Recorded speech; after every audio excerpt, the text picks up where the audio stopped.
अब देखिए, अगर सरकार बात नहीं मानती है तो अब अगला कदम बहुत कठिन हो कि जरा एग्जाम जरा कैंसिल ना करो जी।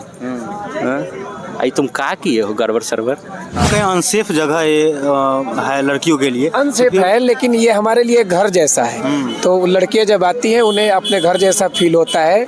यहाँ सब मिलजुल के एक साथ रहते हैं। रात में हम लोग बैठ के गाना बजाना आप देख ही रहे, सब करते हैं, अंताक्षरी वगैरह खेल लेते हैं। जब जब छात्र बोला है तब तक राज सिंहासन डोला है। अच्छा, जहाँ डाल डाल पे सोने की चिड़िया करती है बसेरा, वो भारत देश है मेरा। इस बदतर बदहाली में आप लोग कैसे मतलब अपनी सफर को पूरा करेंगे? देखिए, संघर्ष ऐसे ही होता है। इस संघर्ष का टाइम है ना। तो हम लोग संघर्ष कर रहे हैं, हम लोग तपस्या कर रहे हैं। और तपस्या कभी भी कंफर्ट जोन में नहीं होता है। इतने दिन से धरना पर है आप लोग बैठे हुए, 4 दिन प्लस हो गया है, तो खाने की व्यवस्था फिर कहाँ से होती है? हेलो नमस्कार, मैं जीवेश मिश्रा और आप देख रहे हैं जनसंवाद। जनसंवाद में हम अभी रात के समय इस आपको दिखाने का प्रयास करेंगे कि किस तरह से बीपीएससी स्टूडेंट जो है री एग्ज़ाम की मांग कर रहे हैं। और सिर्फ बाबू परीक्षा परिसर का ही री एग्ज़ाम नहीं, पूरे जितने भी 912 सेंटरों था उस सभी सेंटरों का री एग्ज़ाम के लिए इस बीपीएससी सारे स्टूडेंट अभी धरना पर बैठे हुए हैं। रात का समय है, ना खाने का ठीक है, न पीने का ठीक है, न कुछ रहने का व्यवस्था है। आखिर इतनी बदतर स्थिति में वो अपनी मांग कैसे कर रहे हैं सरकार से, लेकिन सरकार इस पर संज्ञान नहीं ले रही है। सर, ये नहीं देखा था खाने की पीने की, हमारा मांग जेन्युइन है। हमने आयोग से यही बोला है कि आयोग हमसे ये मांग रहा है एविडेंस। पता है कि स्टूडेंट एविडेंस कैसे देंगे? क्या वो मोबाइल लेके गए थे? और सबसे बड़ा एविडेंस तो आयोग के अध्यक्ष ने खुद ने दे दिया। पहला दिन आज जब आपने देखा होगा, मीडिया वालों ने कहा कि ये पैकेट फट नहीं सकता है, और अगले ही दिन उनके सचिव या जो भी थे ऐसे फाड़ते हैं और कहता है फट गया। तो समय समय पे जब से इस 70वीं की नोटिफिकेशन निकली है और जब तक एग्ज़ाम हुआ है, इस बीच दौरान आप लोग देख सकते हैं कि चेयरमैन स्टूडेंट को सबसे ज़्यादा अंधकार में रखा है। अब ठंडी पड़ रही है और न रहने का व्यवस्था है न कुछ है, तो इस तरह इस बदहाली में आप कैसे मतलब धरना दे पाएंगे? बदहाली में भी हम एक उम्मीद की जो आस है उस पर हम लोग जीवित हैं। खाना पीना रहना, ये हमारी इंटॉलरेंस लिमिट को बढ़ा रहा है। हम डे बाय डे मजबूत हो जा रहे हैं। और याद रहें, ये हमारा गवर्नमेंट चाहे जो भी हो, जो हमारी चीज़ों को नहीं उजागर कर रही हैं। 2025 में चुनाव है, 2026 में परिसीमन है। और मैं जानता हूं जितना एनालिटिकल चीज़ों, 10 सीट ऐसी थी जिसमें मार्जिन 1000 से लेकर 10,000 का वोटों का था। अगर सरकार हमारी बातों को ना माने तो 2025 में सेम जिस तरीके से ये हमको नहीं सुन रहे हैं, ये जब हमारे वोट मांगने आएंगे, हमारा राइट्स टू वोट है, उस समय हम अब इनको, और ये जो स्टूडेंट है यहाँ पे 4,80,000, सिर्फ स्टूडेंट नहीं है, वो 4,80,000 इंटू 5 कर दीजिए, उतना % वोट। और या तो जो जिस पे भारी पड़ गया वो पार्टी निकल जाएगी। तो हमारा असली ताकत, हम अगर 70वीं का हम फेयर री एग्ज़ाम, रेजिग्नेशंस और री इंक्वायरी, जैसे इन्वायरमेंट में R³ का इस्तेमाल होता है, रिड्यूस, रीयूज एंड रिसाइकल, उसी तरह री exam, resignations and re inquiry committee बैठे कि कौन लोग सम्मिलित हैं। बेचारे उस बच्चे को जो अरेस्ट किया गया, क्या उसकी गलती थी? वो फंडामेंटल राइट्स में आप क्वेश्चन लीक कर दो, क्या वो क्वेश्चन का पैकेट ले गया तो गुनाह हो गया? और जो क्वेश्चन लीक करवाया 70वीं का, जिस पे लीक का एलिगेशंस लगा, उस तक आज तक अरेस्ट नहीं किया गया। इतने दिन से धरना पर है आप लोग बैठे हुए, 4 दिन प्लस हो गया है, तो खाने की व्यवस्था फिर कहाँ से होती है? खाने का व्यवस्था हम लोग सारा स्टूडेंट अपने से कर रहे हैं। जो आप जो बोले कि आप लोग कब तक बैठे रहिएगा, तो देखिए, जब injustice becomes law then resistance is our duty. तो जब तक हम लोग को जस्टिस नहीं मिलेगा तब तक हम लोग यहाँ पे बैठे रहेंगे।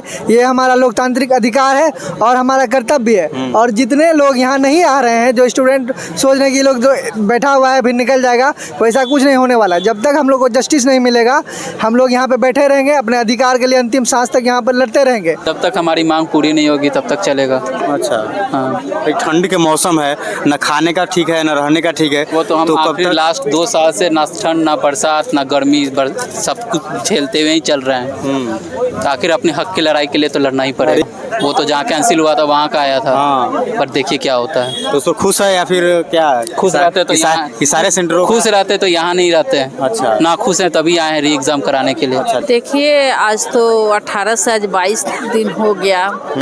अब देखिए अगर सरकार बात नहीं मानती है तो अब अगला कदम बहुत कठिन होगा।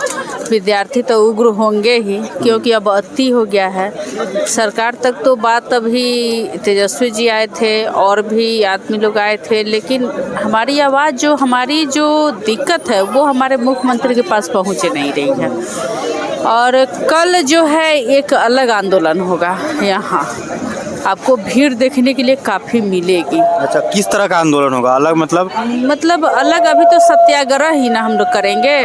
अगर कल यदि वो नोटिस नहीं देते हैं तो फिर इसका रंग रूप अलग हो सकता है। तेजस्वी यादव भी आए थे कल, तो क्या उन्होंने वादा करके गया कि बोले कि हम मुख्यमंत्री जी से बात करेंगे। अच्छा, लेकिन अभी तक कोई संज्ञान नहीं लिया उन्होंने। अभी तो ट्वीट उनका एक देखे हैं कि बोले हैं कि एक पत्र जो है जाकर हम मुख्यमंत्री जी को दिए हैं कि बच्चे अनशन पर बैठे हैं उसके बारे में सोचने के लिए। अब देखिए क्या होता है। आज संडे भी था और आज थोड़ा स्टूडेंट की संख्या कम था, इसलिए कि आज सिविल कोर्ट 2 शिफ्ट में एग्ज़ाम थी, यूपीपीएससी एग्ज़ाम थी, तो सारे बच्चे चले गए थे यूपी भी देने सिविल कोर्ट। कल जो है यहाँ मतलब काफ़ी भीड़ होगी, सुबह से ही कल यहाँ भीड़ लग जाएगी। सुबह से ही जी। इस बदतर बदहाली में आप लोग कैसे मतलब अपनी सफ़र को पूरा करेंगे? देखिए संघर्ष ऐसे ही होता है। इस संघर्ष का टाइम है ना। तो हम लोग संघर्ष कर रहे हैं, हम लोग तपस्या कर रहे हैं। और तपस्या कभी भी कंफर्ट जोन में नहीं होता है। तो ये बात मालूम है ना आपको जी? ये तपस्या हो रहा है। हाँ, तो तपस्या ना हो रहा है। वनवास में आए हुए क्या? हम माननीय नीतीश कुमार जी से अनुरोध कर रहे हैं कि इन सारे मामलों को संज्ञान में ले, आयोग को कहें। नीतीश कुमार के आवाज़ में बोल रहे हैं कि तेजस्वी यादव के आवाज़ में बोल रहे हैं? तो आप जरा समझिए ना जी, किसके आवाज़ में बोल रहे हैं? हाँ? मालूम है ना हम कितना काम किए हैं। पहले कोई निकलता था जी बाहर, आपको पता है ना। आज देखिए तो सब बच्ची लोग आंदोलन कर रही है रात में। तो इस सब सुनकर हमको तो खुशी ना हो रहा है जी। तो ये कितना खुशी की बात है। लड़कियों को रोड पे तो आज देखिए तो सारा लड़की लोग बाहर आंदोलन कर रही है, तो कितना खुशी की बात है। तो हम तो खुश ना है जी। संघर्ष की लड़ाई तब तक चलेगी जब तक न्याय न मिल जाए, जब तक री एग्जाम का डेट न घोषित कर दिया जाए, तब तक ये चलता रहेगा।